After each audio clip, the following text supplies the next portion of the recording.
Hello, this video is going to help with section 12.4 of geometry, and it covers angle measures and segment length theorems. So we have a lot of different theorems in this one that you probably should write down in your notes and make sure you have handy as you go through this homework. So like the first theorem is 12.13, and you have a circle with two chords, and it says the measure of angle 1 here, and notice that the chords, they don't go through the center, and that doesn't, they can or they don't have to, basically. And so it says the measure of angle 1 is equal to half x plus y. Okay, so there's one theorem that we can look at, that if we have two chords crossing inside the circle. Another theorem, 12.14, tells us, well, what if your chords are extended and they actually cross outside the circle? So they're not in, but they're outside the circle. Then the measure of angle 1 out here is equal to 1/2 x minus y. So you got to go this way, x, the larger one, minus y. All right, then 12.15 has three cases. Okay, so we're looking at the side lengths, and we could have one like our first one here where it crosses inside. It could cross way outside, and these are still going to be chords when they go across. But over here, it's tangent and one chord. So a little bit different. You can see the difference. So you might want to draw those for yourself so that you have them as you work through this. So then it's saying, okay, side A and B, if you times those, it's equal to C and D. So you can kind of find missing sides if you have some. For this one, so when it's outside, it's a little different. It's W time or plus X, so W plus X times W times the outside one. Same over here, Y plus Z, but then you have to times it by the Y. Okay, the last one, Y plus Z over here times the Y, so similar to this one, is going to equal T squared. So those are the three different cases for theorem 12.15. Another thing it talks about is a secant is a line that intersects a circle at 2 points. And a chord is part of that secant. So I keep calling them chords, but a secant is a line where it goes all the way out, like this one here. It's a secant, but it is a chord when it's inside. So that word secant, that definition is definitely coming up. So what are we going to see for problems that use all of those? We're going to have to look back at those. We're going to see problems like these. Oops. Okay, so let's look at this first one, if I can get my camera right. Okay, so here's my pretty circle, and they cross, and this is supposed to be an X. It kind of looks like a T for me, and this is, I think, an 88. Uh-oh, did I do it with an 88 when I did the problem? Yeah. Maybe I should write a little nicer. So 88, and that's 46 degrees. How can I find X? What did we say the relationship was? Well, if we go back to our theorem, it says that the measure of angle 1, or X, is equal to half X plus Y. Okay, so that's what we're going to use. So we're going to say, okay, it's equal to half X plus Y. And so that's going to be 67 degrees. Right? So here's our next one. Oops, I already showed my answer. Oh well. So here's the circle. And you want to find X. That's going to be the distance from here to here all the way around, that arc length. And you know this arc length is 110, and you know this degrees here is 70. So then we have to look, well, which one has something to do with an angle outside and both the sides over here. So it's actually, I'm going to look through our theorems, and I look at these are side lengths. We are looking at an angle, so it's going to have to be one of these first two, and it happens to be this one because they cross outside, and the theorem says it's half X minus Y. Remember, X is the big side, right? So that's where we get 70 degrees, because we already know the answer, is equal to 1/2 x minus 110. Now I have to solve this. This 1/2, you can times it through, but then you end up doing a lot of work with it. You can divide that 1/2 over, which is the same as timesing by 2, and or you could have distributed. So there's a couple ways you could have solved that. Kind of depends on how you learned it. Okay, so I'm going to times this one side by 2. That gets rid of the 1/2, leaving just x minus 110. 2 times 70 is 140. Then I'm going to add the 110 over to get 250 degrees for x. And what should x and this arc here add up to? They should add up to 360. So you know you did something wrong if x and I think they called that y don't add up to 360. So that's one way to double check your work. Okay, so let's look at another example. All right, so what if I know this side over here, this little arc here is 30, this little arc over here is x, and I know this angle in here is 35 degrees.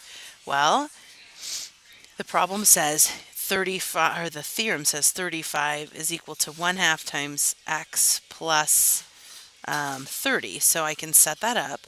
So 35 is equal to 1/2 times 30 plus x times again by 2 to get the 1/2 over. That's going to give me 170, 30 plus x, and then subtract the 30 to get 40 degrees for x. Okay. They look like they should be the same, but they aren't unless it crosses at the center, which it does not. Okay, so let's look at maybe one of these theorems that uses those sides. And I have a couple problems for this. Okay, so if I'm looking at this one, here's one missing side, and it crosses outside. So what did we say for that one? It was kind of a different theorem. It said, well, you add the two, and times them by the outside length. So I'm going to add 8 and 10 and times it by 10. And I'm going to add x and 11 and times it by 11. And that's what you're going to solve in order to find x. So 10 times 8 is 80. 10 times 10 is 100. So you get 180 on this side. Equals 11 times 11 is 144. 11 times x is 11x. And then from here, you subtract the 144 from the 180 to get 36. And then you bring down your 11x, divide by 11, and you'll get 3.3 is that x length. Okay, so probably remembering how to solve equations, which is great so you remember these before you start Algebra 2. Okay, the last two examples I have.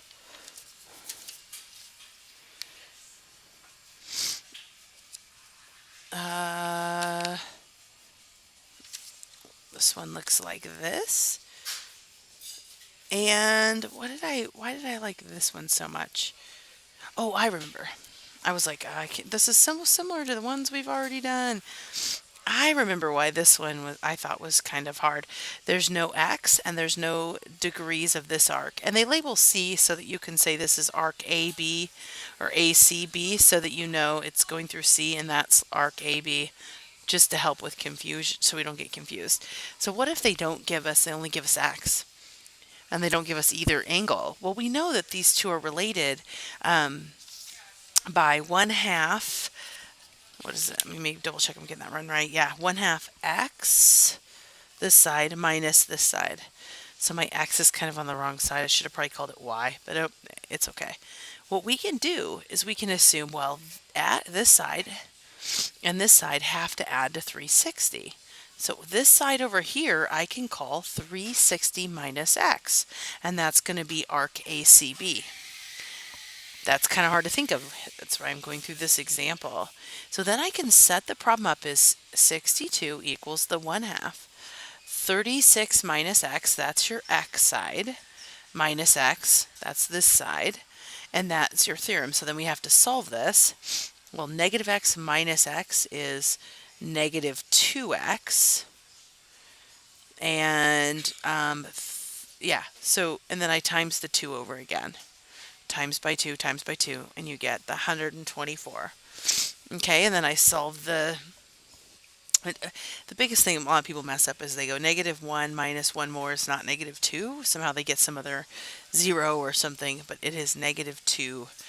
Okay, then I'm going to minus the 360 over. That's going to give me negative, which is fine because when I divide a negative by a negative, I get a positive.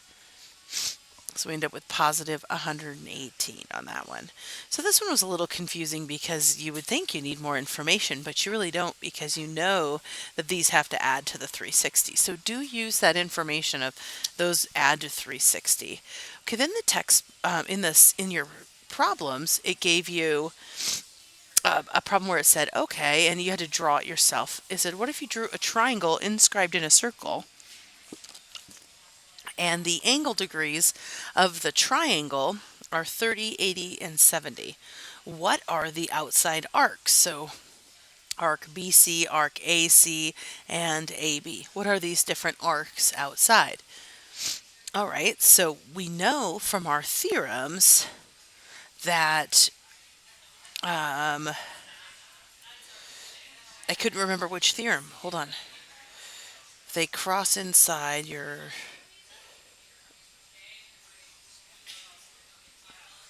Oh, now I don't remember how to say it's double this one. Maybe that theorem was in the other section. Okay, so if you have an angle that is exactly on the triangle and it goes out, then double this degrees is the arc above it. So arc AB is going to be 60 degrees. And suddenly I was trying to find it in this chapter, but I think it's in the last one. Anyway, and so, but this is in your homework. All right, so then this one from here to here is 80 here, and it goes all the way to the circle. So 80 is going to be, this one's going to be double the 80.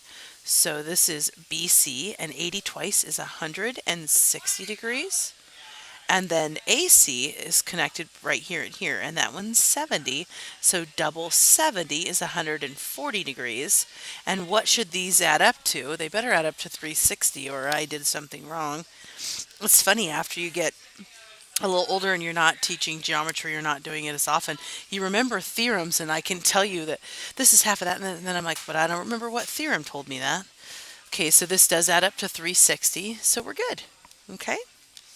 Does add up to 360. So if you're asked about a triangle inscribed, it depends on if the sides are touching or not. So if they're not, then you're kind of looking more at this type of a problem.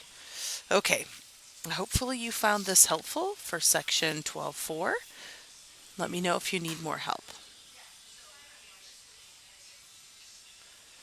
If I can find the stop button.